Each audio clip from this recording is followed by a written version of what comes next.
இந்த மகிமையான இந்த நேரத்திலே கர்த்தாவே மீண்டுமாக உம்முடைய சமூகத்திலே மூன்றாவது வெள்ளிக்கிழமை உம்முடைய சமூகத்திலே வரவும் உம்முடைய வார்த்தையை நாங்கள் கேட்கவும் நீர் கொடுத்த ஸ்லாக்கியத்துக்காக உமக்கு ஸ்தோத்திரம். ஆம் கர்த்தாவே, இந்த நாளிலே உம்முடைய வார்த்தையின் பேரிலே எங்களுக்கு தாகம் உண்டாகிறதை நாங்கள் பார்க்கிறோம். ஏனென்றால் அந்த தாகமானது ஆண்டவரே உம்முடைய வார்த்தையில் மாத்திரம் அந்த தாகம் தீர்க்கப்பட முடியும் என்று நாங்கள் அறிந்திருக்கிறோம். உம்மை பற்றிய ரகசியங்களை நாங்கள் அறிய வேண்டும், உம்முடைய வார்த்தையை குறித்த வெளிப்பாடுகளை நாங்கள் அறிய வேண்டும் என்ற அந்த வாஞ்சையை இந்த நாட்களிலே நீர் கொடுத்து வர்ற கிருபைக்காக உமக்கு ஸ்தோத்திரம்.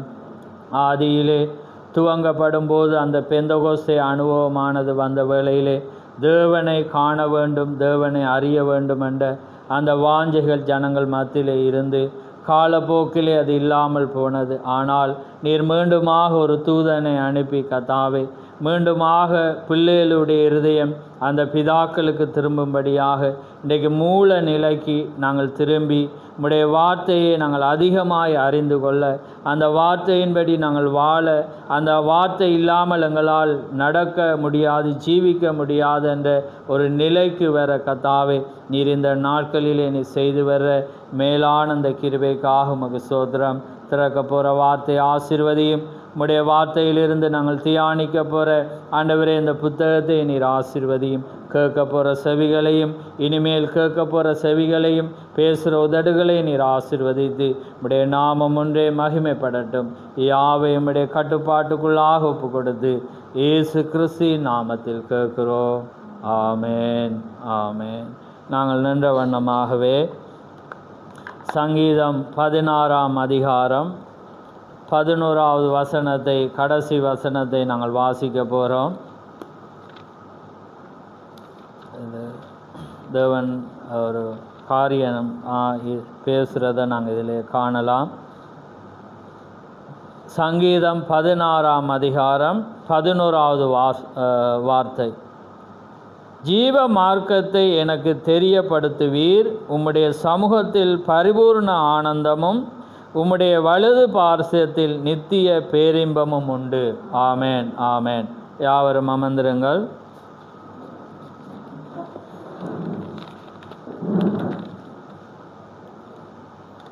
கர்த்தருடைய பரிசுத்த நாமம் மகிமைப்படுவதாக. ஆமேன். இன்றைய நாளிலே ஜீவ மார்க்கம் என்ற ஒரு செய்தியை நான் பிரசங்கிக்க விரும்புகிறேன். 62ஆம் ஆண்டு 6ஆம் மாதம் 21ஆம் தேதி பிரசங்கிக்கப்பட்ட வார்த்தை. நாங்கள் இந்த 3வது வாரத்திலே தீர்க்கதரிசியுடைய புத்தகங்களை குறித்து நாங்கள் முழுமையாக பார்ப்பதுண்டு. ஆனால் இன்றைக்கு முழுமையாக பார்க்க முடியாது என்றால் நான் அதில் முழுமையாக படிக்கையில் ஆயத்தமாக இல்லை. ஆனால் முடிந்தளவு உங்களுக்கு கொண்டு வர நான் விரும்புகிறேன். ஆமேன்.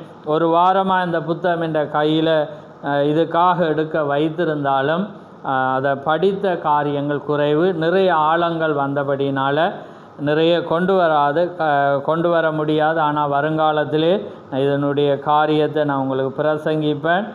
அதனால் இந்த அதிகாரத்தை பார்க்கும்போது நாங்கள் கடந்த வாரங்கள் ஆராதனை நேரத்தில் இதை பயன்படுத்தினோம். எனக்கு தெரியாது இந்த வசனம்தான் இங்கே இருக்குன்னு. ஆனால் தேவன் ஏதோ ஒரு காரியத்தை இங்கே வச்சிருக்கிறார். ஆமேன்.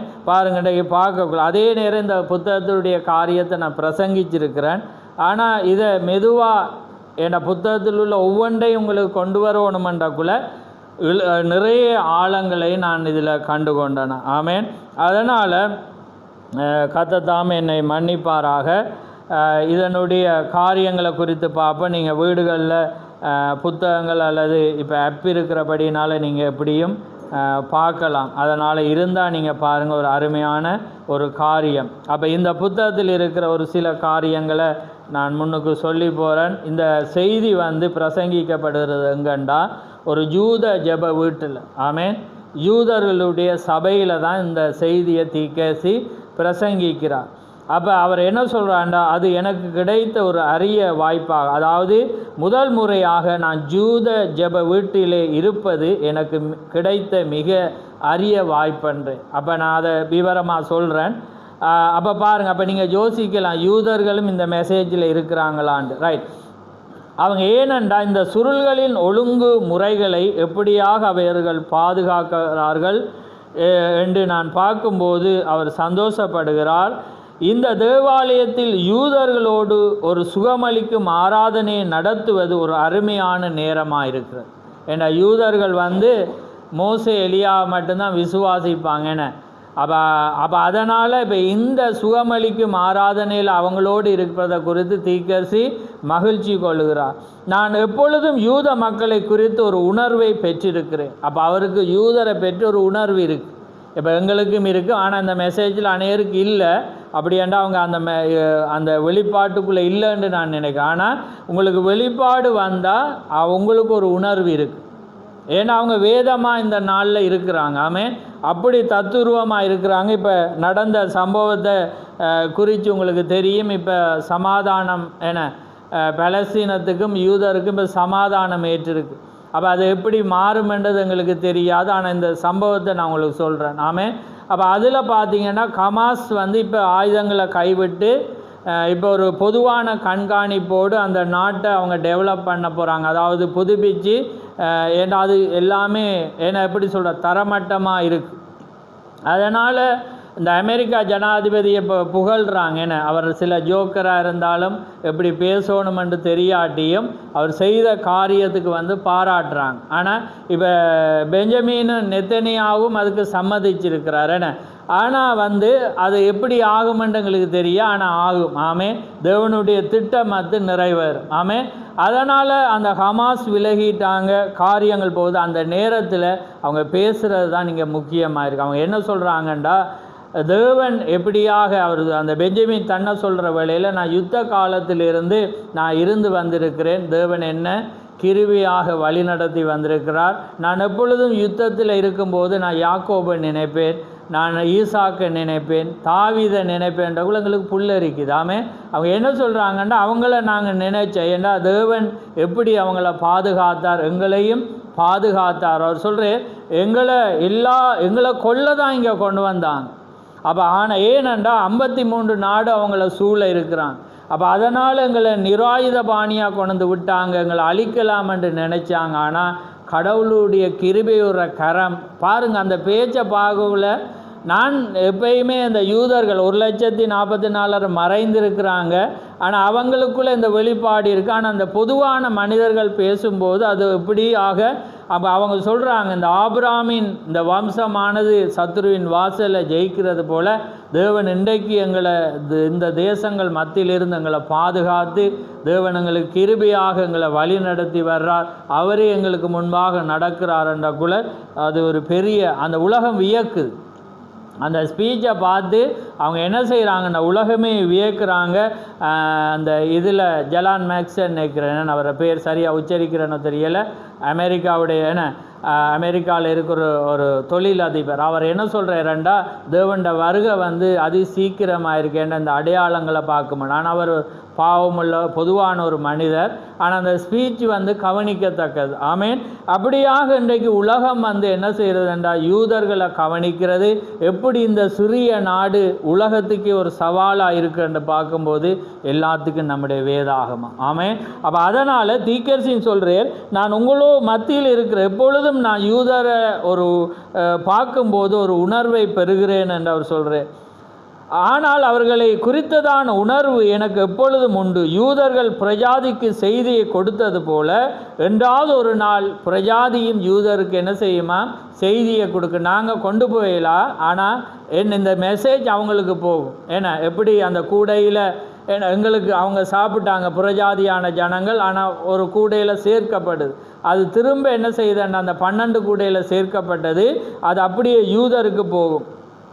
2வது ஒரு நாளிலே பிரஜாதி சபை யூதர்களுக்கு செய்தியை கொண்டு, எனவே அதுதாமே யூதர்களுக்கு முழுமையாக சென்றடையும் போது கவனிங்கள், பிரஜாதி கதவானது மூடப்பட்டு அது யூதர்களுடையதாயிருக்கும். ஆகவே இப்பொழுது இதுவே நேரமாயிருக்கிறது என்று தீர்க்கதரிசி சொல்லுகிறார். அப்போ அதே நேரத்தில் அவர் சொல்கிறார், இப்பொழுது தேவனுடைய சேவைக்காக தன்னுடைய ஜீவனை கொடுக்கிற அந்த எளிமையான சிறிய யூதனும் தேவனுடைய மகத்தான ஊழியக்காரனுமாயிருக்க அவரை நான் பாராட்டுகிறேன். இயேசுவே என்ற ஒரு ஆண்டவர் என்ற ஒரு காரியத்தில் அவர் இருக்கிறார் என்று அவர் கூறிய விதத்தை நான் விரும்புகிறேன். ஒரு யூதன் அவ்விதமாக கூறுவதை நினைக்கும் போது அது எவ்வளவு ஆச்சரியமாயிருக்கிறது. அப்போ உங்களுக்கு ஒரு கேள்வி வரும், அப்போ அந்த 1,44,000 பேர் யார்? ஏன்னா இப்போ இந்த யூதர்கள் இப்போ இயேசுவை ஏற்றுக்கொள்கிறாங்கன்னா அது எப்படி என்றதை நீங்கள் சிந்திக்கலாம். அப்போ தீக்கர் சொல்கிறேன், அந்த அவர் செலக்ட் பண்ணுற அந்த யூதர்கள் 1,44,000 அவர்கள் மெய்யான கலப்படம் இல்லாத யூதர்கள். ஆனால் கொமனா கலப்பில் அல்லது பொதுவான யூதர்கள் ரட்சிக்கப்படுவாங்க. ஆனால் அவங்க யார்? இந்த பிரைட், இந்த மணவாட்டியோட வருவாங்க. ஆனால் தேவன் அந்த கோத்திரங்களிலிருந்து 12,000 சேர்த்ததை இந்த செய்தி ரட்சிக்காது.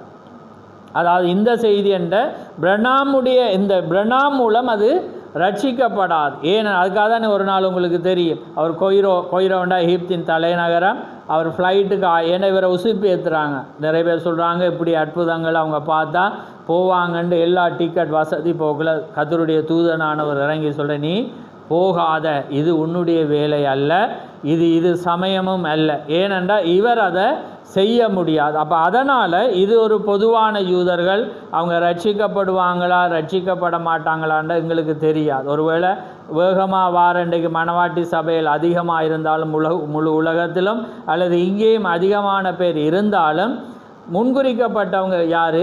சொற்பமாக இருக்கிறாங்க. அப்போ இயேசுவே என்று இன்றைக்கு எத்தனை பேர் ஒரே தேவன் என்று ஞானஸ்தானம் வந்தாலும் அவங்க போவாங்களா?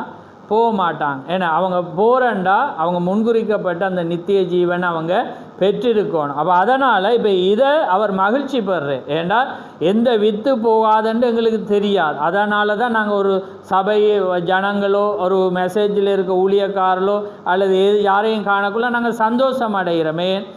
ஏனென்றால் நாங்கள் அறியோம் எதையும். ஏன்னா அவங்க வருவாங்களா வரமாட்டாங்கன்றது எங்களுக்கு தெரியும். ஆனால் அதனால் நாங்கள் எப்பயுமே அவங்கள தேவண்ட பார்வையோடு விசுவாசித்து தான் நாங்கள் நடக்கணும். ஏன்னா இன்றைக்கு இந்த மெசேஜ் ஆனது நாங்கள் முன்னமே அடிக்கடி சொல்கிற மாதிரி ஆபிரகாம் $1, ஆனால் ஒவ்வொன்று மற்றது எல்லாமே ஒவ்வொரு சென்ட். இந்த எல்லா சென்ட்டும் சேர்ந்தாதான் $1. அப்போ அதனால் சில காரியம் செய்யப்படுவதற்கு எல்லாரும் அவசியமாக இருக்குது. ஒருவேளை அந்த சென்ட் எல்லாமே இழக்கப்பட்டு போகும். ஆனால் ஒரு திட்டம் நடைமுறைப்படுத்த ஒரு சென்ட் அவசியமாக இருக்குது. அதனால தான் எந்த சென்ட் நாணயத்தையும் நாங்கள் ரிஜெக்ட் பண்ணலாம். அதால தான் நாங்கள் சபையில் பலவீனமானவங்களை ரிஜெக்ட் பண்ணலாம். ஏனென்றால் அவங்க ஒரு சென்ட், அவங்கள கொண்டு ஒரு திட்டம் என்ன செய்யணும்? நடைமுறைப்படுத்தணும். அது சென்டா $1என்றது எங்களுக்கு தெரியாது. ஆனால் அவர் ஒரு சென்டாக வச்சிருந்தா 100 சேருவோம். அப்போ சேர்ந்தால் ஒரு $1 ஆகிற மாதிரி தேவண்ட திட்டம் நிறைவேற எல்லாரும் வேணும். அப்போ அதான் நாங்கள் பார்த்தோம், யெகூவையும் அவர் வச்சார், அபிஷேகிச்சார் எலியாவை கொண்டு தான். அதே நேரம் எலிசாவையும் யெகூவை கொண்டு தான் நடத்தின விளங்குது. அப்போ அபிஷேகம் தேவன் எல்லாருக்கும் கொடுக்குறேன், ஒரு சென்ட்டுக்கும் கொடுக்குறேன், ஒரு $1க்கும் கொடுக்குறேன். அப்போ அதனால தான் அந்த ஒரு சென்டை கூட ஏதாவது ஒரு 100 மெசேஜில் வீதத்தில் ஒரு 10 வீதத்தில் ஒருவன் இருந்தாலும் நாங்கள் அவனை நேசித்து அரவணைக்கணும். என்னென்னா நாங்கள் தள்ளியலாது, ரிஜெக்ட் பண்ணியலாத ஒரு கட்டத்தில் நாங்கள் இருக்கிறோம். அது எங்களுக்கு தொல்லையாக இருக்கும். ஆனால் எதையும் நாங்கள் செய்யலாம். புரியுதா உங்களுக்கு? அப்போ அதனால தான் நான் இப்போ இதிலே நிற்கிறேன்னா இதிலே முடிஞ்சிடும். ஏன்னா டைம் எடுக்குது. அப்போ பாருங்கள், ஏன்னா உங்களுக்கு இந்த வெளிப்பாடு தேவை. ஏன்னா யூதர்கள் என்றக்குள்ளே 1,44,000, ஏன்னா பிரஜாதிக்குள்ளே யூதர் வராது. அப்போ அதனால தான் நான் இதை விவரமாக உங்களுக்கு சொல்கிறேன். ரைட்.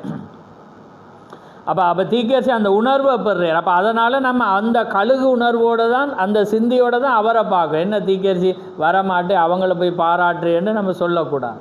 புரியுது அவங்களுக்கு? அப்போ ஒருவேளை நான் ஒரு காரியத்தை சொன்னால் என்ன பிறர் வராது, இவர் இதை யூதரை புகழ்ந்துட்டு இருக்கிறேன்னு சொல்ல. அப்போ அதுக்காக தான் உங்களுக்கு வெளிப்பாடை நான் போதிச்சிட்ருக்கேன். ரைட். அதுக்கு பிற்பாடு அவர் என்ன சொல்கிறாருண்டா, அவர் அமெரிக்காவில் பெரிய ஊழியங்களை அவர் செய்து இயேசுவ தேவன் என்று அவர் என்ன செய்கிறாராம்? பிரசங்கித்து வர்றதை இங்கே சொல்கிறார். அடுத்தது 3வது பந்தியில் அவர் சொல்கிறார், என்னுடைய கூட்டங்களில் ஒருவரான டாக்டர் எஃப்எஃப் பாஸ்வாத்தை குறித்து கூறுறார். அவர் ஒரு வயதான ஒரு மனிதன், தீரமுள்ள ஒரு மனிதன். என கடவுளுக்காக வாழ்ந்து 80 வயதிலும் இளமையாக இருந்து கர்த்தருக்காக ஊழியம் செய்த ஒரு மனிதன். அவர் மரிக்கிற தருவாயில், அவர் மரித்த நேரத்தில் தீக்கசி போய் எப்படி ஒரு அழுகை அவர் செய்கிறாரண்டா, அந்த அழுகை எதோட பொருந்துதண்டா, எலியா அழுத வேளையில் எலிசா அழுகிறான். அந்த அழுக எப்படி என்றால், என் தகப்பனே இஸ்ரவேலில் ரதமும் குதிரை வீரருமானவர் என்று உரக்க சத்தமிட்டேன். அவர் ஒரு தீரமுள்ள ஒரு மனிதர். தீர்க்கதரிசி உரத்த அழுது சத்தமிட்டு அந்த அந்த வேர்ட்ஸை பாடுறேன். அப்போ அந்த வேர்ட்ஸ் எங்கன்னு பார்த்தீங்கன்னா, எலிசா வந்து எலியாவுக்கு செய்கிறான். அவர் ஒரு அருமையான சகோதரன் பிரணாம், என் வாழ்நாட்களிலே மிகவும் சந்தோஷமான நேரம் என்றார். அதாவது அவர் மரிக்கிறதுக்கு முன்பு, நீங்கள் மரித்து கொண்டிருக்கிறேன் என்று உங்களுக்கு தெரியுமா என்றேன். அவர் சொல்கிறார், நான் மரிக்க முடியாதுன்னு. ஏண்டா கிறிஸ்தவன் மரிக்க முடியுமா? அவன் ஒரு நாளும் மரிக்க முடியாது. ஏண்டா அவன் தேவனை விசுவாசிக்கும் போது அவன் மரிக்கவே முடியாது. அது எல்லாமே எங்களுக்கு ஒரு ரெஸ்ட். என அதாவது வந்து நாங்கள் இளைப்பாடுற ஒரு ஸ்தலம். நாங்கள் அங்கே போய் மகிழ்ச்சியாக இருக்க போகிறோம். அதனால் வந்து கிறிஸ்தவன் வந்து மரிக்க முடியாது. எல்லா மகத்தான மனிதர்கள் ஜீவியம் நமக்கு நினைப்பூட்டுகிறது. அப்போ அதான் அவர் என்னத்தை நாங்கள் எங்கே காணுமெண்டா, கடவுளுக்காக வாழ்கிற மனிதர்களை நாங்கள் ஒரு தீரமுள்ளவராக இருந்து அவங்களோட மகத்துவங்களை பார்த்து அவங்கள என்ன செய்யணும், பாராட்டணும். அதை பாருங்கள். அவர் இப்போ தீர்க்கதரிசி நினைச்சிருக்கல, ஏன்னா அந்த நாளுடைய வெளிச்சம். ஆனால் அவரை புகழ்று, ஏன்னா அப்படி வாழ்ந்தவர். அப்போ வாழ்ந்தவர்களை அவர் என்ன சொல்ற, அந்த அடிச்சுவடை வைக்கிறாங்க.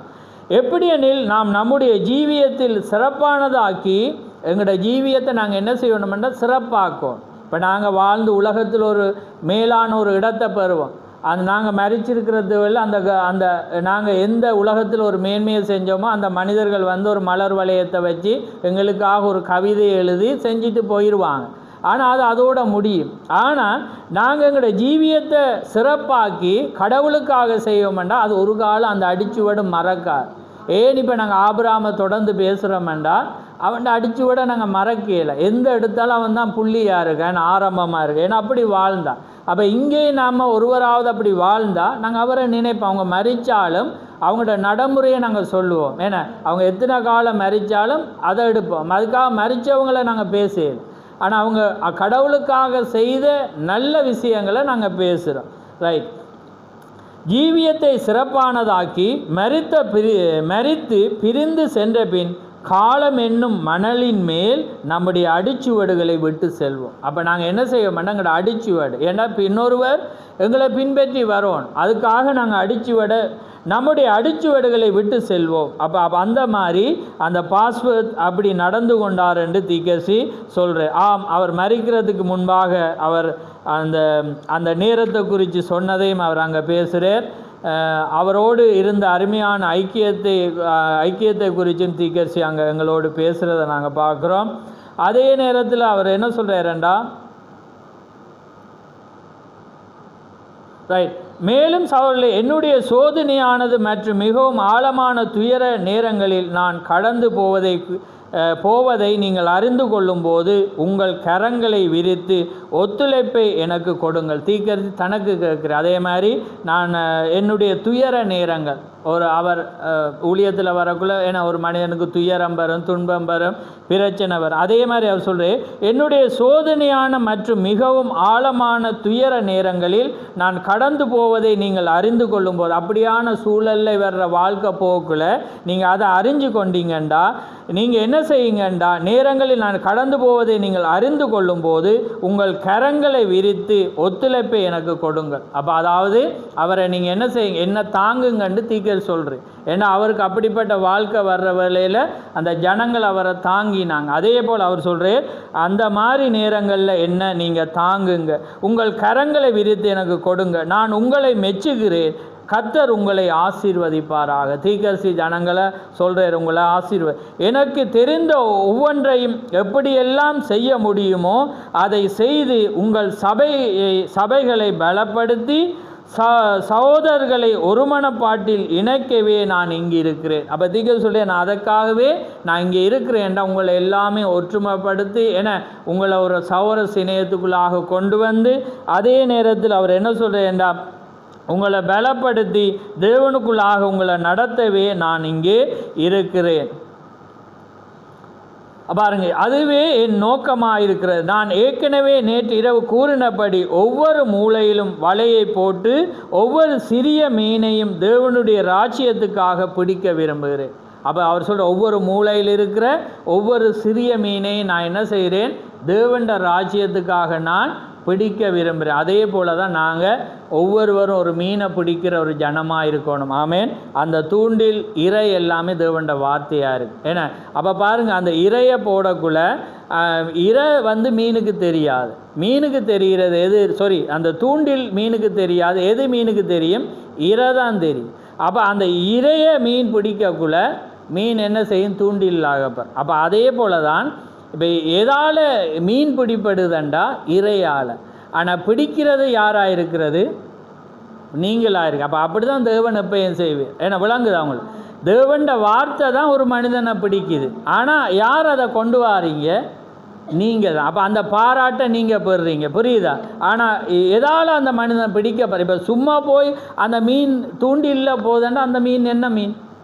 மொக்கு மீன். அப்போ அதே போல் நீங்கள் இன்றைக்கு வா சபைக்கு எனக்காக வாண்டிங்கன்னா அது மொக்கு மீன் தான். ஏன்னா அந்த மீன் சரி வராது. அது என்ன செய்யும் என்றால் இன்னொரு போராட்டம் பிறகுல துண்டை காணும் துணியை காணாமன்ட்டு அது ஓடிடும். ஆனால் அந்த இறையை பிடிப்பட்டு வருது தானே, அது நிற்கும். அப்போ உங்களுக்கு தான், அது உங்களுக்கு தான் சேரும். அந்த பலன் உங்கள்கிட்ட வரும். ஆனால் நீங்கள் என்ன செய்யுங்கண்டா, உங்களை மறைச்சி இறையை மூடிடும். அப்போ தான் மீனும் பிடிக்கும். புரியுதா?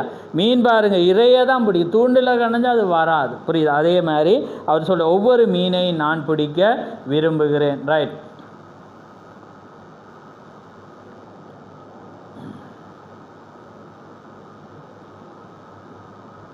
அப்போ தீர்க்கதரிசி என்ன சொல்கிறேன்னா, இப்போ பிரசங்கத்துக்கு வந்துட்டார். அப்போ வர்றக்குள்ள அவர் சொல்கிறேன், அவர் தன்னை சொல்கிறே பாருங்க, நான் 9 மாத குழந்தையாக இருந்தும் இங்கே கால தாமதமாக வந்தேன் என்றும் பிறந்தேன் என்றும் என் தாயார் என்னிடத்தில் கூறினார்கள். நான் வெறுமனே 5 பவுண்ட் எடை கொண்டவனாக பிறந்தேன். அப்போ பாருங்கள், வெறும் குறைஞ்ச பவுண்டுடையவராக பிறந்தேன். என்னுடைய துவக்கமும் சரியில்லை மற்றும் உயர்ந்த நிலையும் நான் அடையவில்லை. என்னுடைய துவக்கமும் சரியில்லை, நான் பிறந்த விதமும். அதே நேரம் நான் எந்த உயர்வையும் அடையவில்லை. என்னுடைய திருமணத்துக்கும் காலதாமதமாகவே வந்தேன். என்னுடைய மனைவியை நீண்ட நேரம் காக்க வைத்தேன்.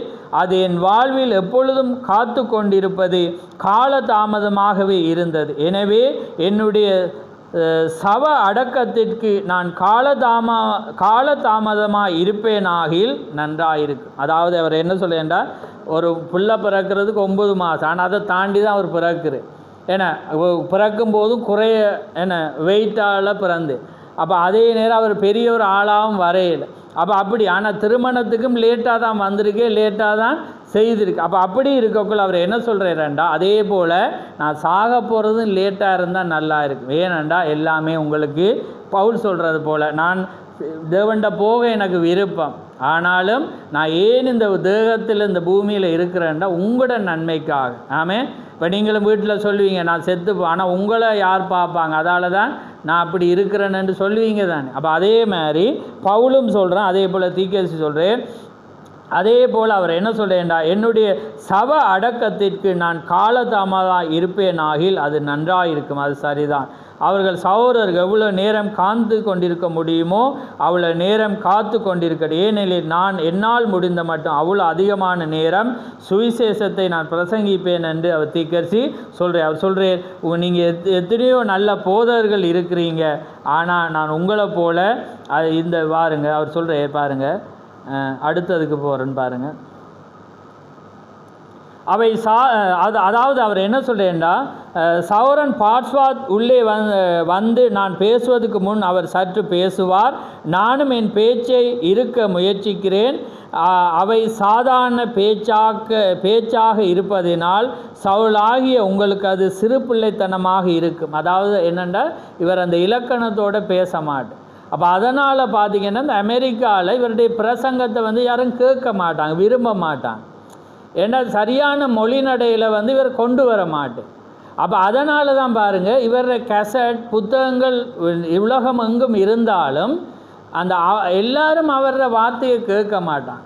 ஏண்டா அது அவங்களுக்கு இடரலாயிரும். அது கேட்டு அவங்க இவ்வளோ ஒரு பெரிய ஒரு மனிதன் இப்படியா பேசுகிற, நாகரிகம் தெரியாது, ஏன்னா ஒழுங்காக அந்த ஆங்கிலத்தை பேச தெரியாதபடியே அது எல்லாருக்கும் அது கஷ்டமாக, அதனால் அது எப்படி போயிட்டு மேலால் போயிடுச்சு, பாஸ் ஓவர். ஆனால் அதான் அவர் சொல்கிறேன், பேச்சாக இருப்பதினால் சவுலாகி அது உங்களுக்கு சிறு பிள்ளைத்தனமாக இருக்கும். நீங்கள் எல்லாரும் போதகர்களாக இருக்கிறீர்கள், ஆனால் நான் ஒரு போதகன் கிடையாதென்று பாருங்கள்.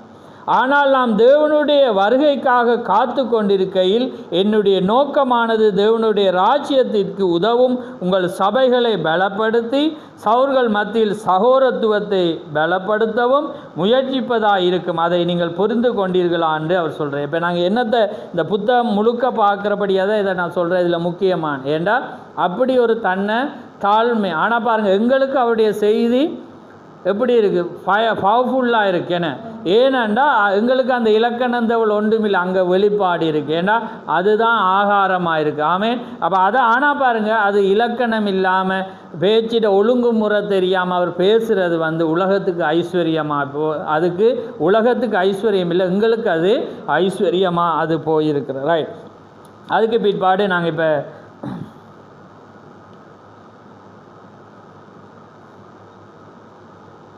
ரைட். இப்போ அடுத்த 13வது பந்தியில் என்னோடு சொல்கிற பாருங்க, நான் சபையை கடிந்து கொண்டேன், நான் நம்முடைய ஜனத்தை கடிந்து கொண்டேன், நம்முடைய சௌரிகள் முடிவெட்டு கொள்வதால் அவர்களை கடிந்து கொண்டேன். ஒப்பனை பொருட்கள் அதாவது நீங்கள் ஃபேசியல் ஒப்பனை பொருட்கள் பயன்படுத்துவதாம் அவர்களை கடிந்து கொண்டேன். அவர்கள் அதை செய்யும்படிக்கு அனுமதி கொடுப்பதினால் நம்முடைய சௌரர்களையும் கடிந்து கொண்டேன். யாரை கடிந்து கொள்கிறேன்? என்ன க்ரீம் போடுறாக்களை கடிஞ்சு கொள்கிறேன், முடிவெட்டுறாக்களை கடிஞ்சு கொண்டு அதுக்கு ஒத்து என்ன ஓட ஒன்றும் சொல்லாமல் இருக்கிறாங்க. அப்போ அதனாலே அவர் சொல்லினா அவர்கள் அதை செய்யும்படி அனுமதி கொடுப்பதினால் நம்முடைய சௌரர்களையும் கடிந்து கொண்டு. அப்படி என்ற யார்? கணவனை சௌரதான் இப்ரஹாமுக்கு. அப்போ அப்படியான புருஷன்மாரை என்ன சொல்கிறேன்டா, இவர் கடிந்து கொள்கிறார். நம்முடைய சௌரர்களையும் கடிந்து கொண்டு, மேலும் நம்முடைய ஊழியக்காரர்களையும் அப்படிப்பட்டவர்களையும் கடிந்து கொண்டு. யாரை கடிந்து கொள்கிறேன்னா அடுத்த ஸ்தானத்தில் இருக்க ஊழியக்காரர். ஏன்னா நீங்கள் ஏன் இப்படி சபையை விடுறீங்க, இவங்க எப்படி மேக்கப் பண்ணி வர ஏன் நீங்கள் விடுறீங்க? அந்த புருஷன்மாரையும் கடிஞ்சு கொள்கிறேன். ஏன் நீங்கள் இவங்களை என்ன முகத்துக்கு ஃபேஷியல் செய்ய ஏன்னா நீங்கள் இப்படி செய்ய நீங்கள் ஏன் அனுமதிக்கிறீங்க? பெண்களை ஸ்ட்ரைட் பண்ண மற்ற முடிவெட்ட ஏன் நீங்கள் அனுமதிக்கிறேன்? யாருக்கு ஏசுறேன்? அவருடைய கணவன்மாரை, அடுத்தது அவரோட ஊழியக்காரரையும் அவர் கடிந்து. அது ஏதோ ஒரு காரியத்தை அவளுக்கு விரோதமாய் வைத்து கொண்டு பேச வேண்டும் என்ற காரணம் அல்ல. அதுக்காக ஏதோ ஒரு காரணத்தை வச்சு அதுக்காக நான் அவங்கள ஏசுறதுக்கு என்னுடைய காரணம் அல்லண்டு. ஏன்னா நாங்கள் ஏசோக்குள்ளே ஜனங்கள் என்ன நினைப்பாங்க, இது வேறு காரணத்தை வச்சு இதை வச்சு பிறர்களுக்கு ஏன்னா ஏசுறேன்னு ஆக்கள் நினைப்பாங்க. ஏதோ ஒரு காரியத்தை அவளுக்கு விரோதமாக வைத்து கொண்டு பேச வேண்டும் என்ற காரணத்தினால் அல்ல. அதுக்கு காரணம் அது அவர்கள் மேல் உள்ள பக்தி வைராக்கியத்தினால்தான். அவர்கள் தேவனுடைய சுதந்திர வீதமாய் இருக்கிறார்கள். தங்களை ஒரு சிறு கூட்டமாய் ஒரு குழுவாக பிரித்து கொண்டதால் நம்முடைய ஊழியக்கார சௌரர்களையும் நான் கடித்து கொண்டேன். இப்போ அந்த இடத்துலேருந்து ஒரு சிறு கூட்டம் அந்த குரூப்பாக சேர்வாண்டுவாங்க. ஏன்னா சபையிலையும் பாருங்கள் 4-5 குரூப் இருக்கும். ஒருவர் ஒரு 4-5 பேரோட கதைப்பாங்க, மற்றாக்களோட என்ன செய்ய மாட்டாங்க, கதைக்க மாட்டாங்க. அதே மாதிரி தீக்கஸ் என்ன செய்ய இந்த குரூப்பாக பிரிகிறவங்களையும் இவர் என்ன செய்கிறேன்டா கடிஞ்சு கொள்கிறேன். நம்முடைய ஊழியக்கார சௌரர்களையும் கடிந்து கொண்டேன்.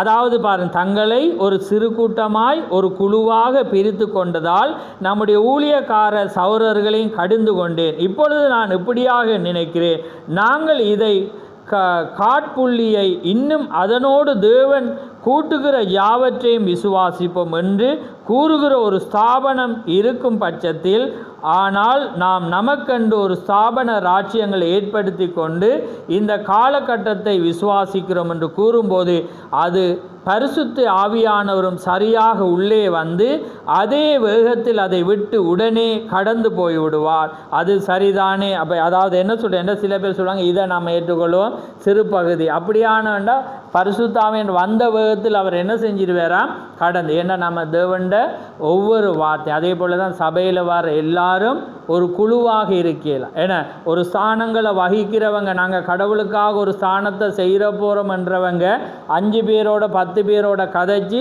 மற்றவனை எதிரியாக வச்சு அவங்க அந்த ஸ்தானத்தை செய்யலாம். நீங்கள் எந்த பாகத்தை நீங்கள் எல்லாரோடையும் எல்லாருக்கும் பிரியமானவர்களாக இருந்து எல்லாரையும் சமனாக நேசிக்கிறவங்க தான் தேவண்ட சபையில் எந்த ஒரு ஸ்தானம், எந்த பதவி, எந்த கருத்தை செய்கிறண்டாலும் நீங்கள் எல்லாரோடையும் நேசிக்கிறவங்களாக இருக்கணும், பழகிறவங்களா, அப்படி இல்லாட்டி நீங்களாகவே ஒதுங்குங்க ஏண்டா அது செய்யலாம். ஆனால் நீங்கள் இப்படி இருப்பீங்கண்டா நீங்கள் எல்லாரையும் நேசிக்க வேண்டும். ஏண்டா அதுதான் இதனுடைய வெளிப்பாடாக இருக்கிற. அப்போ அதான் சொல்கிறேன், அப்படி இல்லாட்டி பரிசுத்த ஆவியான வருவேர், வந்த விதத்தில் என்ன செய்வேரண்டா கடந்து போய். அப்போ நாங்கள் என்ன செய்யணும், எல்லாரையும் நம்ம நேசிக்கணும். ஏண்டா எல்லாரும் ஒரு என்ன சொல்கிறேன், நாங்கள் பார்த்த மாதிரி லோத்தை போல் ஒரு செண்டாக இருக்கும். அப்போ எல்லாரும் சபையாக அழைக்கும் போது எல்லாரையும் தேவன் அழைச்சிருக்கு. அப்போ எல்லாரையும் நாங்கள் நேசிக்கணும். இப்போ ஊழியக்காரன் கொஞ்சம் பேரை நேசிக்காமல் இருந்தால் அவன் இதில் இருக்கிறதுக்கு அருகதை இல்லை.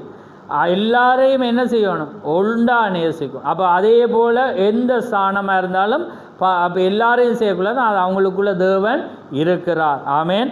அந்த காரியம் அதான் இன்றைக்கி ஒரு சகோதரன் எனக்கு ஒரு கட்டிங் கொண்டு போட்டிருந்தேன்டா, அதில் திக்கசி நாங்கள் வாசிச்சிருக்கிறோம். அதில் அவர் என்ன சொல்கிறேன்டா, நீங்கள் ஒரு காரியத்தை செய்யும்போது உங்களோட இருதயம் நீங்கள் தவறு என்று அதை உணர்றீங்கண்டா தேவன் உங்களோட அருகில் இருக்கிறார். அப்போ ஏன்னா அந்த உணர்வு வருது தானே, அந்த உங்களோட இருதயம் உங்களை அடைய நான் செய்தது பிழைண்டா ஒரு பக்கத்தில் இருக்குது. அப்போ பக்கத்தில் இருக்கிறவரை டக்குன்னு உங்களுக்குள்ளே கொண்டு வரலாம், தூர இல்லை, புரியுதாங்க? ஏன்னா உங்களுக்கு அந்த உணர்வு வருது நான் செய்தது பிழைண்டு. அப்போ அப்படியாக உங்களுக்குள்ள ஒரு உணர்வு வந்தால் அது தேவன் உங்களோட பக்கத்தில் தான் இருக்குது, தூரவே இல்லை. நீங்கள் கூப்பிட்டா உடனே அவர் பதில் கொடுப்பார். ஆமே. ஆனால் அதுக்கு என்ன வரணும், நான் செய்கிறது தவறு, ஆமே, நான் செய்கிறது பிள்ளை, ஏன்னா நான் இப்படி செஞ்சுருக்கக்கூடாது. அதை நீங்கள் என்ன செய்யணும், அந்த உணர்வு உங்களுக்குள்ளே வரணும். ரைட். அப்போ இதையும் இந்த புத்தகத்தில் தான் நாங்கள் பார்க்குறோம். அப்போ நான் உங்களுக்கு இப்போ இதை அப்படியே பேசிட்டு போகாமல் நான் சபையோடையும் பேசுகிறேன்டா. இன்றைக்கு சபையில் அப்படிப்பட்ட காரியங்கள் இருக்குது. ஏன்னா ஒரு குழுவாக இருக்கிறீங்க, ஏன்னா நீங்கள் ஸ்தானங்களை செய்கிறவங்க நீங்கள் செய்கிறீங்க, ஆனால் சில பேரோட பேசுகிறையில். ஏன்னா ஆனால் எல்லாரையும் நாங்கள் என்ன செய்யணும், நேசிக்கணும். சமனாக இருக்கும்போது தான் அது எல்லாரும் உங்களை மெச்சுவாங்க. ஏன்னா உங்களோட ஊழியத்துக்கு அவங்க ஜெபிப்பாங்க. ஆமே. அப்போ தான் இன்னும் அதிகமாக நீங்கள் என்ன செய்யலாம், வளரலாம். ஆமேன். ரைட். இப்போ நாங்கள் செய்திக்கு போவோம். ரைட். இப்போ நாங்கள் வாசித்தது இடையிலேருந்தால் கப்பிட்றேனா என்ன, சாரி, ஏன்னா நிறைய நம்ம அடுத்தது நேரம் காணாதபடியவா. ரைட். இப்போ என்ன செய்தி என்றா அவன் என்ன சொல்கிறான்டா 11ஆம் வசனத்தில், ஜீவ மார்க்கத்தை எனக்கு என்ன செய்தீரான், தெரியப்படுத்தினீர். ஆமேன். அப்போ அவன் சொல்கிறான், உம்முடைய சமூகத்தில் பரிபூர்ண ஆனந்தமும் உம்முடைய வலது பார்சத்தில் நித்திய பேரின்பமும் உண்டு. பாருங்கள், தேவன் பாருங்கள் தன்னுடைய மனிதனுக்கு எதை தெரிவிக்கிறேன்னா ஜீவ மார்க்கத்தை. ஏன்னா நாங்கள் பின்பற்ற மார்க்கம் மற்றவங்கள போல இல்லைன்னா அவங்களோட மார்க்கம் அவங்க உண்டாக்கினது. ஆனால் இந்த மார்க்கம் அவர் எங்களை உண்டாக்கினது. ஆமே.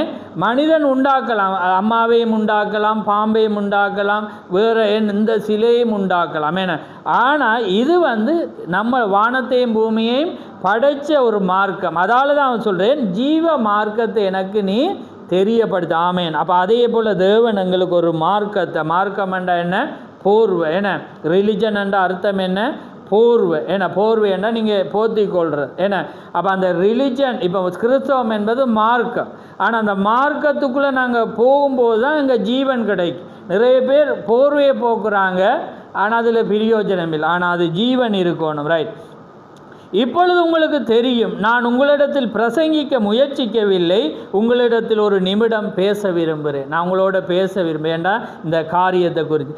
தாவீது இங்கே ஜீவனை குறித்து பேசுகிறார்.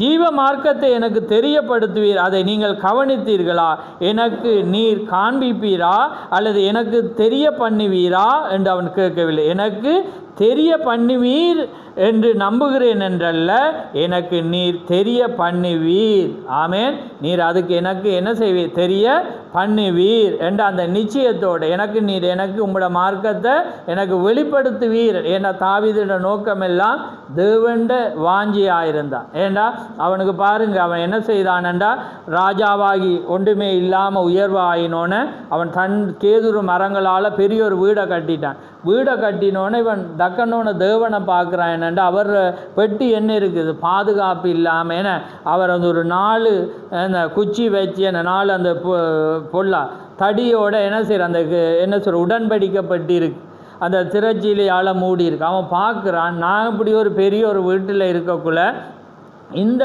தேவண்ட ஆலயம் இப்படி இருக்கக்கூடாண்டு அவன் என்ன செய்கிறான்டா, வாஞ்சிக்கிறான். புரியுதா உங்களுக்கு? அப்போ அதே போல தான் உங்களோட வாழ்க்கையிலும் நீங்கள் ஒரு காரியத்தில் நல்லா இருக்கக்குள்ள வரக்குள்ள ஐயோ தேவன் இப்படி இருக்கக்கூடாது, தேவண்ட நாமம் இப்படி இருக்கக்கூடாது, தேவண்ட காரியம் தேவனை இப்படி நான் கனவீனப்படுத்தக்கூடாமே, தேவன் நான் என்ன உயர்த்தி இருக்கிறேன், அதனால் தேவன் ஒரு உயர்ந்த இடத்துக்கு உங்களுக்கு ஒரு வாஞ்சை வரும். அப்போ அதனால தான் அவர் என்ன செய்கிறேன்னா, தாவீது என் இருதயத்துக்கு ஏற்ற தாசன். அப்போ அதனால தான் நாத்தானும் பார்த்துட்டு என்ன சொல்கிறான்டா, நீர் எல்லாம் செய்யண்டக்குள்ள ஆனால் அவனை செய்ய விடையில்லை, என்னண்டா அவன் ரத்தம் சிந்திட்டான், நிறைய கொலைகள் செஞ்சபடினால அவர் சொல்கிறேன் நீ ரத்தம் சிந்திட்டு ஆலயத்தை கட்டையில், அதனால் உன்னுடைய கற்ப பிறப்பானே நீ கட்ட. பாருங்கள், அவனுக்கு வாஞ்ச வருது. அதனால் பாருங்கள், அவன் சும்மா இருந்தானா சேர்க்குறான், அவ்வளோ அவன் சேர்த்த பொருள், அவன் சேர்த்ததை தான் இவனுக்கு கொடுக்குறான். பாருங்கள், அப்போ பாருங்கள், அவன் கட்டையில் ஆனால் அவனுக்கு தேவனுக்காக ஏதாவது ஒன்று செய்யணுமென்று வாஞ்ச வருது. அப்போ அதனால் இப்போ என்னத்துக்கு இந்த பாயிண்டை பார்க்குறோம்னா, தெரிய பண்ணுவீர் ஏன்னா அப்போ அதாவது எனக்கு நிச்சயமாக நாங்கள் இப்போ வந்தால் எங்களுக்கு தேவன் தண்ட வார்த்தையை வெளிப்படுத்துவேர் என்ற ஒரு நிச்சயம் இருக்குதானே. அதால் இவன் என்ன சொல்கிறான், ஜீவ மார்க்கத்தை எனக்கு நீர் வெளிப்படுத்துவீர். ஆமென்.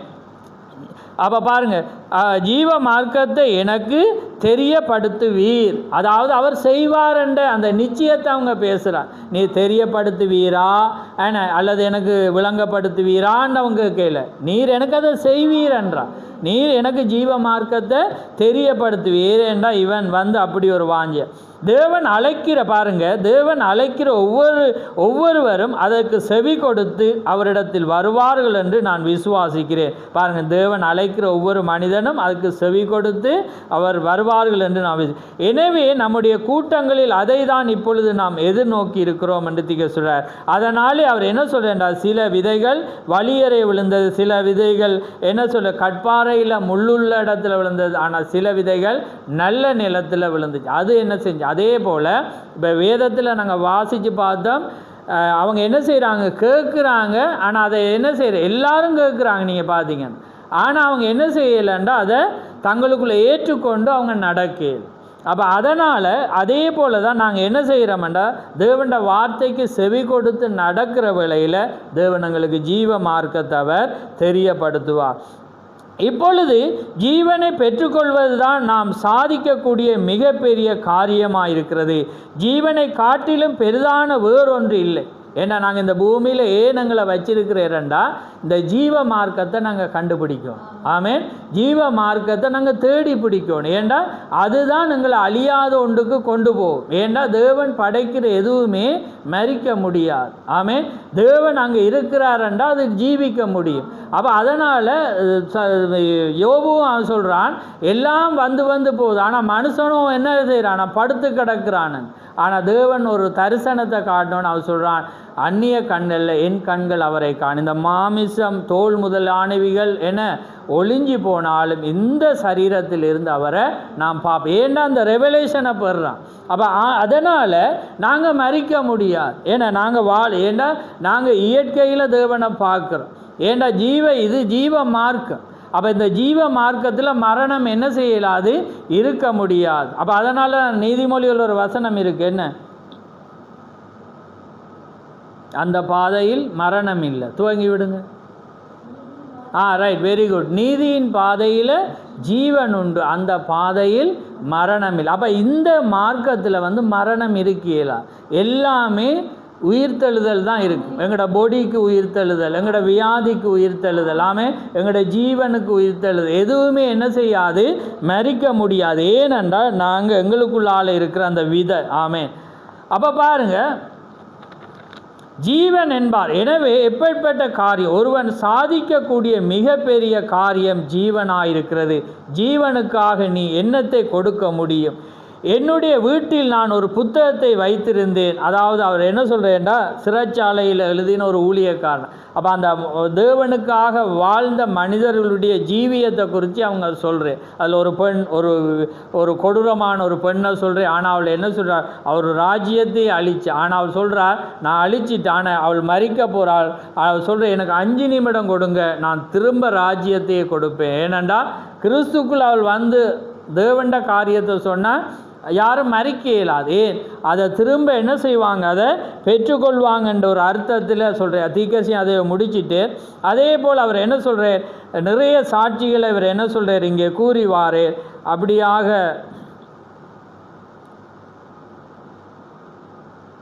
என்னொன்று அந்த ஒரு மூடி என்ற ஒரு மனிதனை குறித்து சொல்கிறேன் பாருங்க. அவரை சிறு வயதிலிருந்து எனக்கு தெரியும். அவர் சொல்கிறார், மரிக்கிறது வேளையில் அவன் பாடினாராம், என் தேவனே உம்மண்டையிலே கிட்டி சேர்வேன் என்று பாடிக்கொண்டிருந்தார். அவர் அவர்களை நோக்கி, மருந்து கொண்டிருப்பது நானா அல்லது நீங்களா என்று கேட்குறேன். இப்போ அவங்க சொல்கிறாங்க நீர் மறிக்கிறீரன். அப்போ அவர் சொல்கிறார், நான் மறிக்கல, நீங்கள் தான் மறிச்சு. என் பிள்ளைகளை பார்த்து சொல்கிறேன், அவங்க ஆவிக்குரிய விதத்தில் மறிக்கிறாங்க. இவரை பார்த்து மறிக்கிறேன்னாங்க, இவர் மறிக்கலை, தேவன்ட போகிறார். ஆமென். அவர் உயிர்த்த, ஏன்னா அவர் தேவனுக்காக வாழ்ந்தவன் மறிக்கலை. ஏன்னா இந்த மார்க்கம் ஜீவ மார்க்கம். ஆமென்.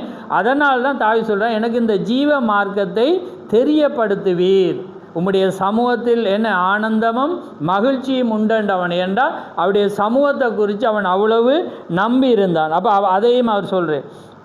அதே போல் தண்ட தாயாருக்கு வாரே பாருங்கள்.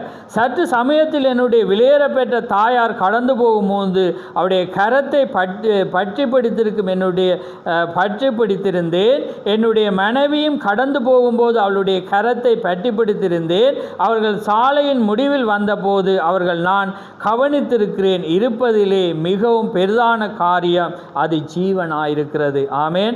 நம்பிக்கை இல்லாதவர்களுக்கு அது ஒரு முடிவு பெற்ற பின் அது ஒரு பயங்கரமான காரியமாயிருக்கும். நாமும் ஜீவ மார்க்கத்தில் போய்கொண்டிருக்கிறோம். அப்போ ஏனென்றா அவட மனைவி மறிக்கக்குள்ளேயும் இவட கையை பிடிச்சிருந்தா, தாய் மறிக்கக்குள்ளேயும் கையை பிடிச்சிருந்தா. அப்போ அவங்க எல்லாம் எங்கே போனாங்க, தேவன்ட்டு. ஏன்னா அவங்க சொல்கிறாங்க, இந்த தேவ தூதர் வாராங்க, நாங்கள் போகிறோம்ண்டு இவர் ஜெபித்து என்ன செய்கிற வழி அனுப்பி போகிறேன். அப்போ மனைவி சாகுக்குள்ளே பார்த்தீங்கன்னா மனைவி போயிட்டா, அவட இடத்துக்கு போயிட்டா. ஆனால் இவர் என்ன செய்கிறார், அடிச்சுட்டு சொல்கிறே, ஒரு விசை கத்தாவே என்றக்குள்ள போன ஜீவன் வருது. வரக்குள்ள அவங்க கேட்குற, ஏன் நீர் என்ன தொல்லப்படுத்தினு, ஏன் நான் அங்கே சந்தோஷமாக இருக்கக்குள்ள ஏன் என்ன நீர் கூப்பிட்டு எடுத்து. அப்போ பாருங்கள், போனவையே அவரை கூப்பிட்டு எடுக்குது. அப்போ பாருங்கள், அது ஒரு மனிதனால் ஏழும். ஏன்னா அவங்க போகிற இதை திரும்ப தேவன் என்ன செய்கிறேன் அங்கே கொடுக்குற. அப்போ அதால் அவர் சொல்கிறேன், அந்த நம்பிக்கை உள்ளவங்களுக்கு ஒரு சிலாக்கியமான நேரம். ஆனால் தேவனை விட்டு விலகுறவங்களுக்கு அது எப்படியான நேரம்,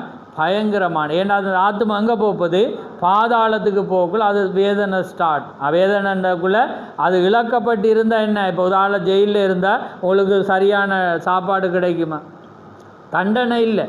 உங்களுக்கு தண்டனை கழுத்தோ தூக்கோ போடையில்லை, அடைச்சி வச்சிருப்பாங்க. அந்த ஜட்மெண்டர் என்ன தீர்ப்பு வர மாட்டான். ஆனால் அவன் சாப்பாடை ஒழுங்காக தருவான், லிமிட்டாக தருவான். ஏன்னா உங்களுக்கு குளிக்கணும், படுக்கணும், ஏன்னா அல்லது நீங்கள் பாத்ரூம் ஏதாவது போகிறேன்னா அது அந்த உங்களோட தேவைக்கேற்ற காரியத்தில் செய்யலாம். அப்போ அது இவ்வளவு வேதனையான நேரம். அதே போல தான் இது ஒரு வேதனையான நேரம். ஜீவன் என்றால் என்ன, அதை எங்கே கண்டுபிடிக்க முடியும் என்று அநேக மக்கள் இப்படியாக சொல்லுகிறார்கள். அநேக மக்கள் சொல்லுவாங்க, எங்கே ஜீவன் இருக்கு, எது சரி என்று சொல்லுவாங்க. ஆனால் அது நம்மை சுற்றி எல்லா இடங்களிலும் இருக்கின்றேன். ஆனால் அந்த ஜீவன் நம்மை சுற்றி தான் இருக்குது, ஆனால் ஜனங்களுக்கு தான் காண தெரியாமல் இருக்குது. அப்போ அதுக்கு அவர் சொல்கிறார், யோபுன்ற புத்தகத்தை சொல்லிவிட்டு அதுக்கப்புறம் ஒரு பையனை குறித்து சொல்கிறேன். அந்த கிராமத்தில், அதாவது தீர்க்கதரிசி வாழ்ந்த இடத்துல வாழ்ந்த ஒரு உண்மையான சாட்சி உள்ள ஒரு பையனை, ஒரு பொடியனை குறித்து அவர் சொல்கிறேன். என்னென்னா, ஒரு பொடியன் என்ன செய்கிறான்டா, கடவுளுக்குள்ளாக அவன் நல்ல ஒரு அருமையான பையன். அவன் என்ன செய்கிறான்டா, அவன் என்ன செய்கிறான்டா, அவன் இந்த காரியத்தை பார்க்கக்குள்ளே இவன் என்ன செய்கிறான்டா, தண்டை தாயார்கிட்ட போய் கேட்குறான். தாயார்கிட்ட போய் ஒரு நாள் அவன் தாயாரிடம் சென்று, அம்மா, தேவன் நீர் பேசுகிற இந்த தேவன் அவர் ஒரு மகத்தான நபர், அவரை யாராவது பார்த்து இருக்கிறீர்களான்னு கேட்குறான். நீங்கள் சொல்கிற தேவன் ஒரு மகத்தான தேவன், ஆனால் நீங்கள் அவரை பார்த்துருக்குறீங்க. அப்போ அவங்க சொல்கிறாங்க, நாங்கள் பார்க்கவே இல்லை என்று சொன்னோன்னா அவனுக்கு ஒரு உணர்வு இருக்குது, தேவன் இருக்கிறார், நாங்கள் அவரை பார்க்கலாமன். ஆனால் இவங்க சொல்கிறாங்க, இல்லை நாங்கள் பார்க்கல.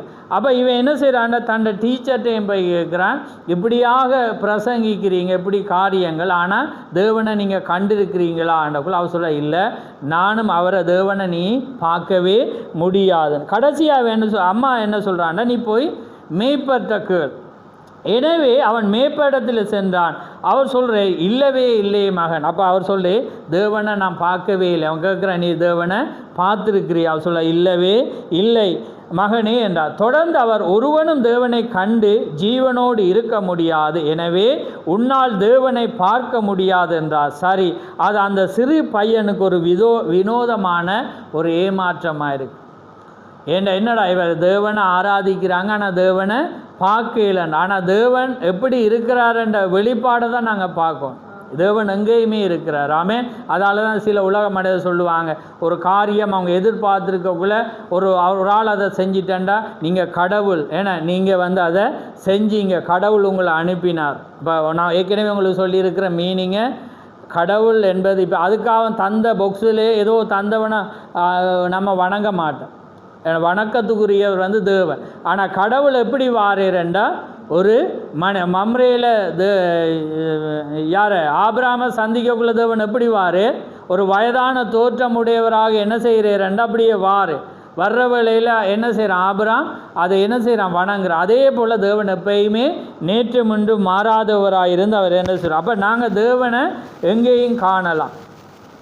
அப்போ பாருங்க, அப்போ அவன் என்ன செய்கிறான், ஒரு வயதான மீனவர் இருந்தார். ஒரு நாள் இவன் அந்த வயதான மீனவரோடு ஆற்றில் மீன்பிடித்து கொண்டிருந்த போது அங்கே ஒரு புயல் வந்தது, எல்லாமே காரியங்கள் இருந்தது. இவன் துடுப்ப அந்த வயோதிப மீனவர் கடந்து போகல.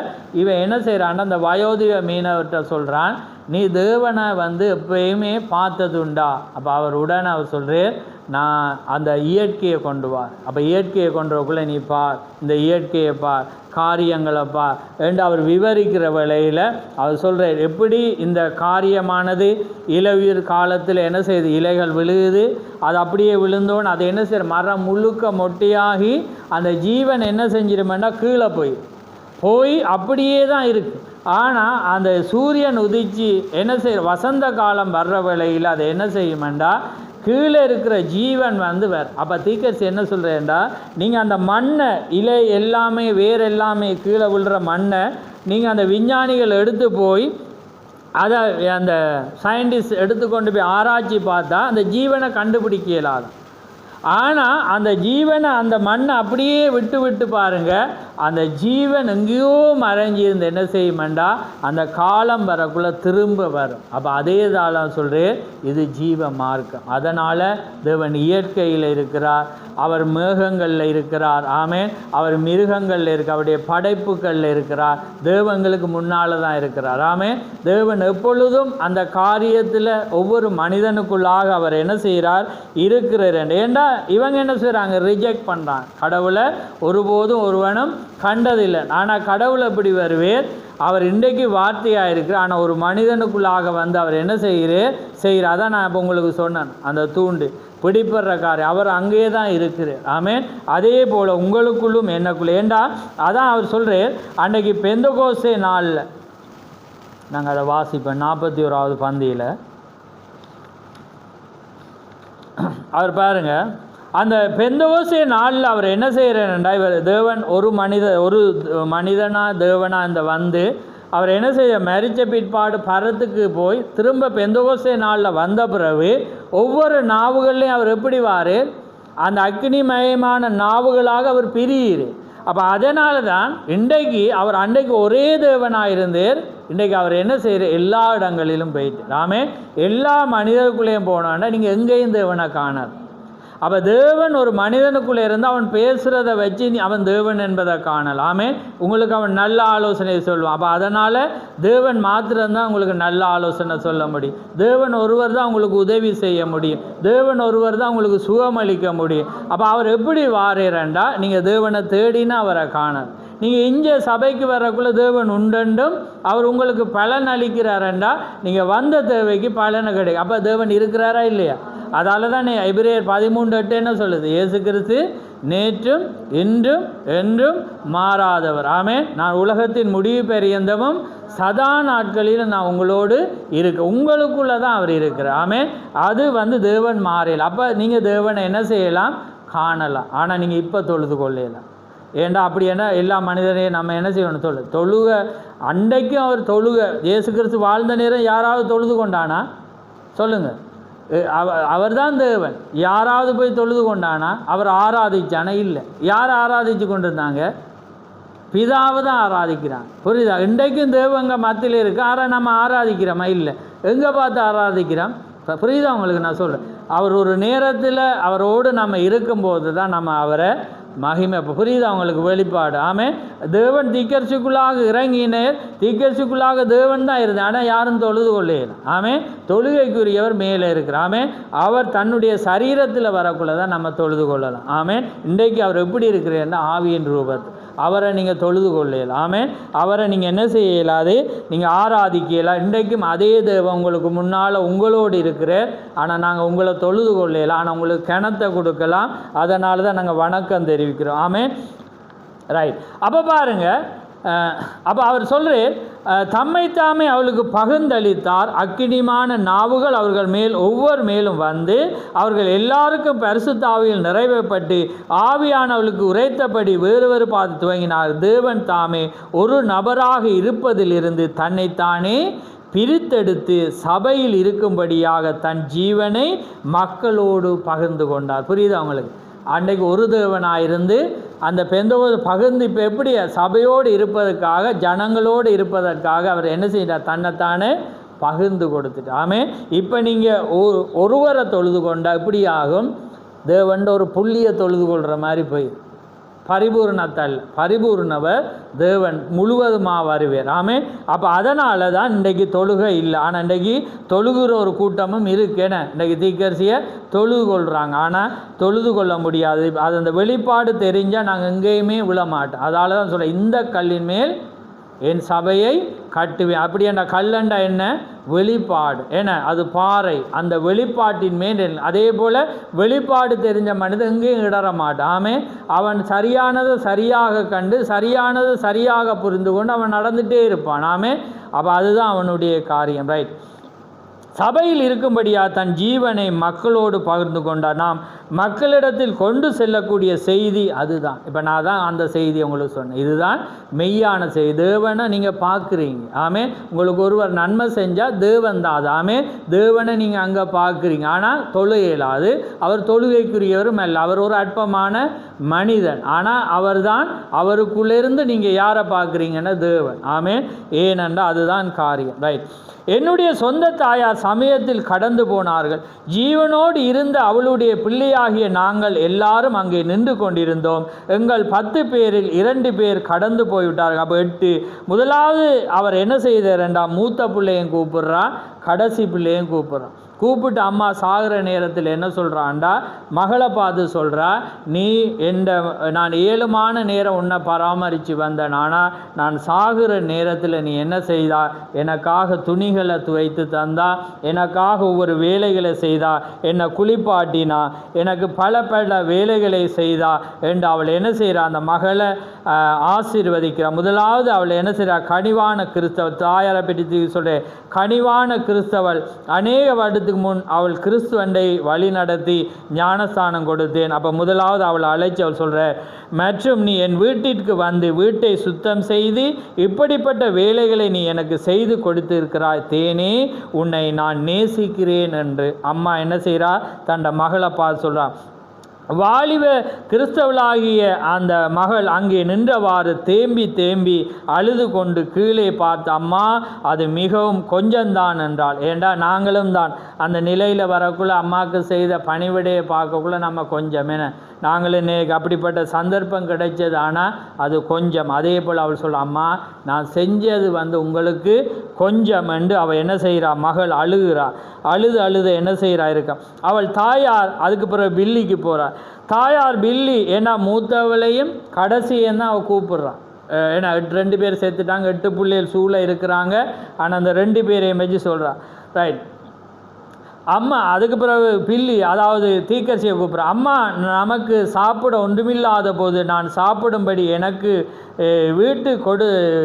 வீட்டுக்கு கொடுத்து அநேக முறை நீங்கள் சாப்பிட்டு மேசையிலிருந்து சாப்பிடாமல், அதாவது தீக்கரிசி அந்த பில்லியை பார்த்து அம்மா என்ன சொல்கிறான்டா, மகனே என்னை இந்த கடைசி நேரங்களில் எனக்கு நீ சாப்பாடு தந்து என்ன நீ பாதுகாத்து நீ எனக்கு உதவி செய்தான்னு சொல்லக்கலாம். தீக்கரிசி சொல்கிற, அம்மா நாங்கள் என்ன திக்கசில வரலாறு பார்க்கக்குள்ள நாங்கள் பார்க்குறேன்டா அம்மா என்ன செய்வா, இந்த இறைச்சி வாங்க காசு இல்லைன்னு அந்த டைமில் அவள் என்ன செய்வா, அந்த அந்த இறைச்சி வெட்டுற கடையில் அந்த தோலை வெட்டுவாங்க, கழிவு அந்த தோல் மேல் பகுதியை அந்த மாடை வெட்டக்குள்ள மாட்டிட மேல் தோலை வலிப்பேன், அதில் சில ஸ்லைஸாக வந்து அந்த இறைச்சிட இந்த கண்ணாடி மாதிரி ஒட்டி இருக்கு, அந்த தோலை கொண்டு வந்து கழுவி போட்டு அதை என்ன செய்வாங்களோட அம்மா அவிச்சி போட்டு அந்த இறைச்சி தண்ணியில் சாப்பாடு கொடுப்போம்.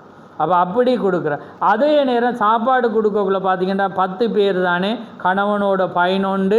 அப்போ கொடுக்கக்குள்ள பார்த்திங்கன்னா இவைக்கு காணாமல் போயிரு. அப்போ இவை என்ன செய்வான்ட இருந்துட்டு அம்மா சாப்பிட்டீங்களா, நான் நல்லா சாப்பிட்டேன்ட்டு தண்ணியை குடிச்சிட்டு என்ன செய்வா, படுத்துருவா. அப்போ அதனால் அவர் சொல்கிறார், அம்மா நமக்கு சாப்பிட ஒன்றுமில்லாத போது நான் சாப்பிடும்படி எனக்கு வீட்டுக்கு கொடுத்து அநேக முறை நீங்கள் சாப்பாட்டு மேசையிலிருந்து சாப்பிடாமல் எழுந்து சென்றிருக்கிறீர்கள், உண்மையிலே ஒரு தாயின் கடமை என்று அவளை அப்படி சொல்லக்குள்ள அவள் என்ன சொல்கிறாருண்டா, அது தாயின் கடமை என்ற தமிழில் வரக்குள்ள இப்படி சொல்லி ஜம்ப் பண்ணிடுறாங்க.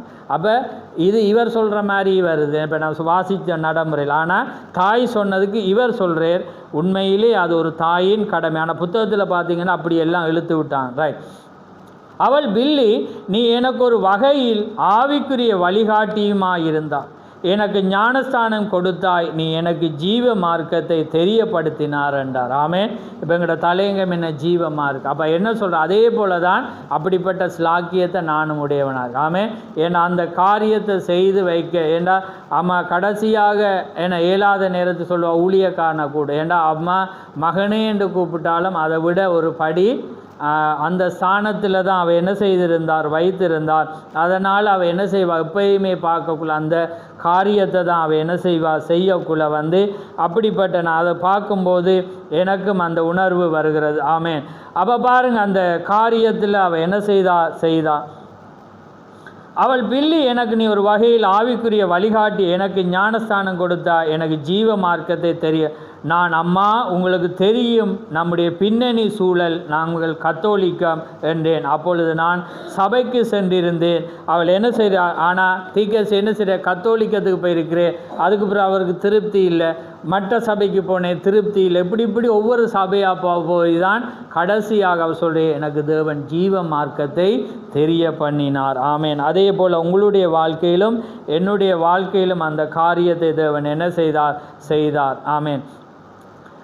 அப்போ அதிகம் சொல்ல, அவ்வளோ முரணாக இருப்பதை கண்டுபிடித்து, எனவே நான் வார்த்தையோடு தரித்திருக்க வேண்டியதாக இருந்தது அம்மா, அதுக்கு பிறகு நானும் உங்களுக்கு சரியானது அது என்று கூற முயன்று உங்களை கிறிஸ்துவுக்கு வழி நடத்தினேன் என்றேன். பின்னர் அந்த அன்பான வயது சென்ற பரிசுத்தவாட்டி தேவனை சந்திக்கும்படி கடந்து சென்றார். அதன் பின் அவருடைய ஆத்துமாவை தேவனுக்கு ஒப்பு கொடுத்தேன் என்று தீக்கர் சொல்கிறார். அதே போல் அதனாலே அதுக்கு பிற்பாடு அந்த அவரோட கடைசி தங்கச்சி என்ன சொல்கிறா, அம்மா இழப்பை குறித்து அவள் அழுகிற வழியில் அவர் தீக்கசி ஓக் மரத்தை காட்டி அவர் சொல்கிறார், எப்படியாக அந்த மரம் இருந்து மரிக்கிறது ஆனால் திரும்ப உயிர்க்கிறது போல் நாங்கள் என்றோ ஒரு நாள் நாங்கள் அம்மாவை காண்போம் என்ற அந்த நிச்சயத்தோடு அந்த காரியத்தை சொல்கிறத நாங்கள் பார்க்குறோம். அப்போ பாருங்கள், தீக்கசுடைய வாழ்க்கையில் நடந்த ஒவ்வொரு காரியங்களும் எந்த வண்ணமான ஒரு காரியத்தை எங்களுக்கு உணர்த்துறதை நாங்கள் பார்க்குறோம்.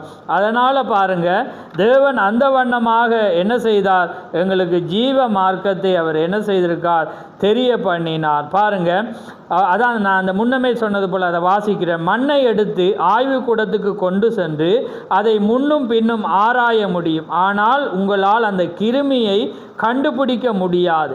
அது அங்கே இல்லை. பொட்டாசியம், கல்சியம், பெட்ரோலியம், ஈரப்பதம் மற்றும் அதுக்கு இருந்த ஒவ்வொன்றும் மண்ணுக்கு திரும்பிவிடும், ஆனால் அதற்கு எங்கேயோ அந்த கிருமி மறைந்திருக்கும்.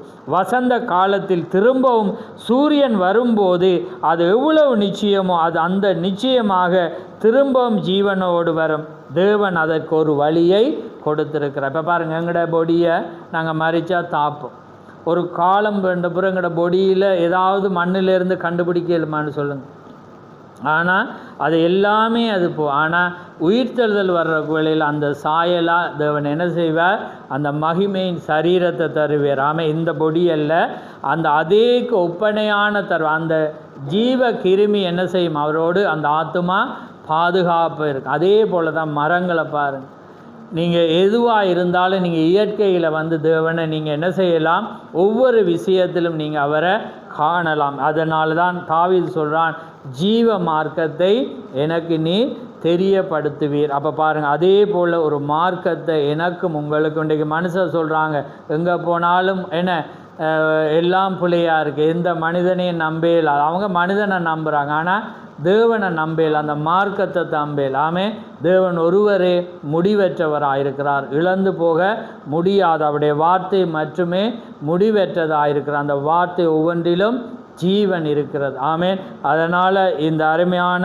செய்தியிலிருந்து நீங்கள் நிறைய காரியத்தை கற்றிருப்பீங்கன்னு நான் விசுவாசிக்கிறேன். ஏன்றால் இது பரவலாக கொண்டு வரப்பட்டது. அதனால் இன்றைக்கு நீங்கள் இந்த இடத்துக்கு வர்றதுக்கு நீங்கள் சந்தோஷம் அடையணும். ஏன்றால் இந்த மெசேஜை தேவன் நீங்கள் வச்சிருக்கிறதுக்கு. ஆமேன். அதனால் அந்த மார்க்கத்துக்கூடாக நீங்கள் என்ன செய்யணும், கடந்து போகும்போது தான் தேவன் நிச்சயமாக அந்த நம்பிக்கை வேணும். ஆமே, நீங்கள் நிச்சயம் இல்லாத எதிலே நீங்கள் அக்கறை கொள்ளையலாம், நீங்கள் உறுதி கொள்ளாமல் நீங்கள் அக்கறை கொள்ளையலாம். அப்போ அதனால் நீங்கள் என்ன செய்யணும், உறுதியோடு இருந்து நீங்கள் அக்கறையோடு நீங்கள் வரும்போது தேவன் நிச்சயமாக உங்களை ஆசீர்வதிப்பார். அதனால் நேரமும் கடந்து போனபடியினால் நாங்கள் இதனுடைய மீத பகுதி, ஏண்டா இதில் எல்லாமே எப்படி அந்த உயிர்த்தெழுதல் நடக்கிறத தீக்கரசி அருமையாக சொல்ல, இந்த மரங்களுக்குள்ளாக இருந்து நடக்கிறத அவர் சொல்கிறேன்.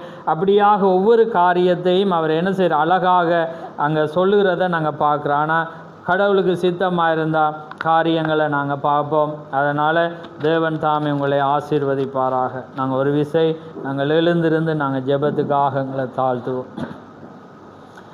நன்றி ஆண்டவரே, நன்றி கதாவே, எமக்கு சோதரம் சோதரம் ஆண்டவரே, சர்வலவரே, எமக்கு கோடான கொடி சோதரம் ஆண்டவரே. அப்பா பிதாவே, எமக்கு கோடான கொடி சோதரம். நேற்றும் இன்றும் மாறாதவரே, எமக்கு சோதரம் சோதரம் சோதரம் சோதரம் சோதரம். மகா பேசமுள்ள பிதாவே, இந்த மகிமையான இந்த நேரத்துக்காக உமக்கு சோதரம். ஆம் கதாவே, இந்த மகிமையான இந்த நேரத்திலே கதாவே ஒரு அழகான ஒரு காரியத்தை ஆண்டவரே இந்த வேளையிலே நாங்கள் கேட்கும்படியாக நீர் எங்களுக்கு கொடுத்த அந்த ஸ்லாக்கியத்துக்காக உமக்கு சோதரம். ஆம் கதாவே, இந்த நேரத்திலே எப்படியான அருமையான காரியங்களை ஆரம்பம் துவக்கம் கதாவே நீர் கொடுத்து வந்து அதே வண்ணமாக சபைக்கு தேவையானதும் இந்த நாளிலே குறைபாடு இருக்கிற காரியங்களை குறித்து நீர் பேசின தேவனாயிருக்கிறீர். அதனாலே நிச்சயமாக ஆண்டவரே, நீர் அந்த யூத சபைக்கு போன வேளையிலே நீர் அங்கே சொன்ன காரியம் சௌரருக்குள்ளாக ஒரு ஐக்கியத்தையும் ஆண்டவரே ஒருவரை ஒருவர் நேசிக்கவும் அந்த வண்ணமான காரியங்களையும் அந்த ஜனங்கள் அந்த சௌரர்களை கடிந்து கொண்ட முறை, அந்த ஊழியங்களை செய்கிறவர்களை கடிந்து கொண்ட முறைமைகள் எல்லாமே நீர் பேசினீர். அதே போல் கதாவே, இங்கே வருகிற ஒவ்வொரு குடும்பங்களும் அந்த வண்ணமாக தங்களை ஆராய்ந்து பார்த்து வருகிற ஒவ்வொரு மனிதனையும் நேசிக்கத்தக்கதாகவும், தேவனால் பிறப்பதெல்லாம் உலகத்தை ஜெயிக்கும், நம்முடைய விசுவாசமே உலகத்தை ஜெயிக்கிற ஜெயம் என்று சொன்னது போல அதே போல் அதே யோவானிலே சொல்லப்பட்ட வண்ணமாக பிறப்பித்தவரிடத்திலே அன்பு கூறுகிறவன் அவராலே பிறப்பிக்கப்படுகிற இடத்திலும் அன்பு கூறுகிறான் என்று அந்த வண்ணமாக கர்த்தாவே உம்முடைய நாமத்தை ஏற்றுக்கொண்டு உம்முடைய ஞானஸ்தானத்தினாலே பிறந்த ஒவ்வொரு மனிதனையும் ஒவ்வொருவரும் நேசிக்கத்தக்கதாகவும், ஒவ்வொருவரோடு கருத்து வேறுபாடுகள் இருக்கிற பட்சத்திலே அந்த கருத்துக்களை வேறு வைத்து கர்த்தாவே வார்த்தையின் பேரிலே கர்த்தாவே ஒரு நபர் ஒருவரை நேசித்து கர்த்தாவே இந்த சபையானது அந்த வண்ணமாக ஒருவரை ஒருவர் நேசித்து ஆண்டவரே தொடர்ந்து ஓடத்தக்கதாக இந்த நாட்களிலே அப்படிப்பட்ட ஒரு ஸ்லாக்கியத்தை நீர் இந்த இடத்திலே ஜனத்துக்கு கொடுத்து கர்த்தாவே நீர் வழி நடத்த போகிற தயவுக்காக உமக்கு சோத்திரம். கேட்ட செவிகளை ஆசீர்வதியும், இந்த செய்தியை ஆசீர்வதியும், யாவையும் உடைய கரத்திலே தாழ்த்தி இயேசு கிறிஸ்துவின் நாமத்தில் கேட்கிறோம். ஆமேன் ஆமேன். என் ஆத்துமாவே கர்த்தரை சோத்ரி, என் முழு உள்ளமே அவருடைய பரிசுநாமத்தை சோத்ரி. என் ஆத்துமாவே கர்த்தரை சோத்ரி, அவர் செய்த சகல உபகாரங்களையும் மறவாதே. ஆமேன் ஆமேன். பிரைஸ்